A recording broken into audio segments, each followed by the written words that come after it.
Hey guys, good morning. Just the start of day 2 here. We're on a little offshoot here off of Keebler Pass, a nice little campsite that we found, and it's really beautiful up here. And from here, we'll make our way down towards Crested Butte. Yeah, we're going to be doing a little bit of wheeling kind of south of the Schofield Pass area and north of Crested Butte. Should be a little bit of an easier wheeling day, but looking forward to checking that area out as well. Beautiful start to the day, a little bit of cloud cover. Are expecting a little bit of rain today, so we'll see how that goes, but it's absolutely beautiful up here and looking forward to getting started.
After a full day on the trail yesterday, it felt good to roll back into Crested Butte.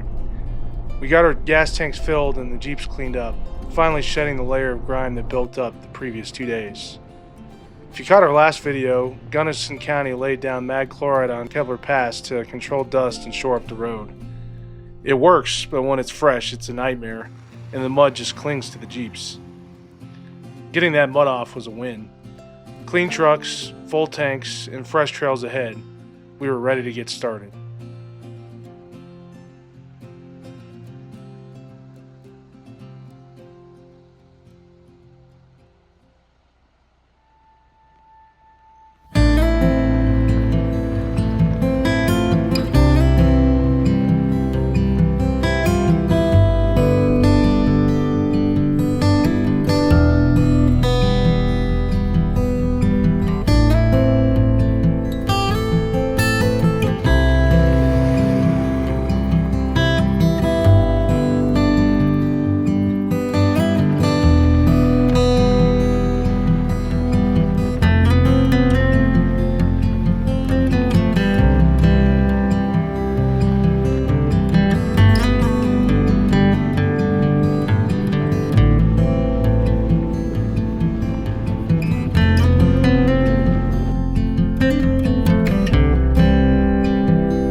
Both the Slate River Road and Paradise Basin routes are listed as easy by Trails Off-Road, meaning they get a fair amount of traffic. This is evident lower on the trail where hikers and campers funnel to several campsites and trailheads. Rising up from the river valley, the incredible views continue to amaze. The shift in altitude and more peaceful solitude makes the scenery even more rewarding. These easier trails still offer the kind of beauty we found on the tougher runs we did yesterday, and we're reminded that you don't have to get down the roughest or most difficult trails to take in views like this. If our years in the backcountry have taught us anything, it's to not overlook an area by what you see in a trail report or map. Each time we plan our routes, we set out to explore each mountaintop, valley, and ridgeline with a sense of curiosity and deep respect for the trails that lead us there.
Passing through Crested Butte on the 4th of July weekend always has a certain energy.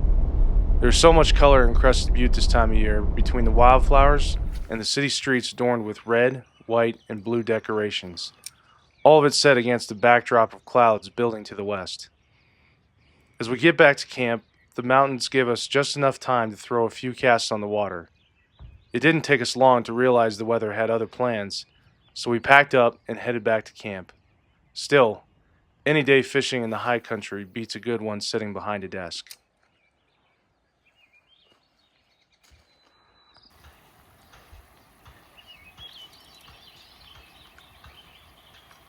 As the light fades and the mountain air cools, the crackle of the fire becomes our companion. The peace of the high country ushers us into the night.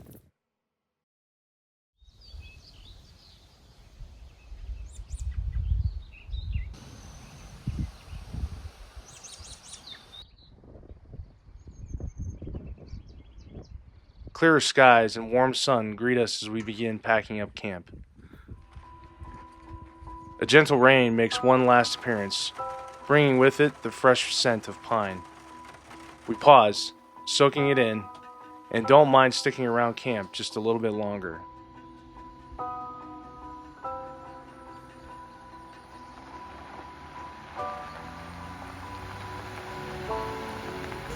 As we depart from camp and head towards Gunnison, we are treated to one last trail along Ohio Pass.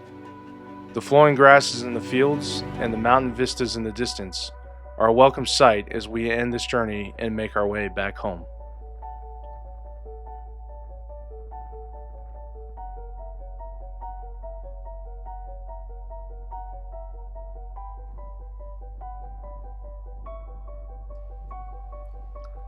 If you enjoyed watching, give this video a like or drop a comment. We'd love to hear what you think. For more adventures, trail runs, and stories from the road, be sure to subscribe and check us out on social media. Thanks so much for watching. We'll see you next time with Venterra Outdoors.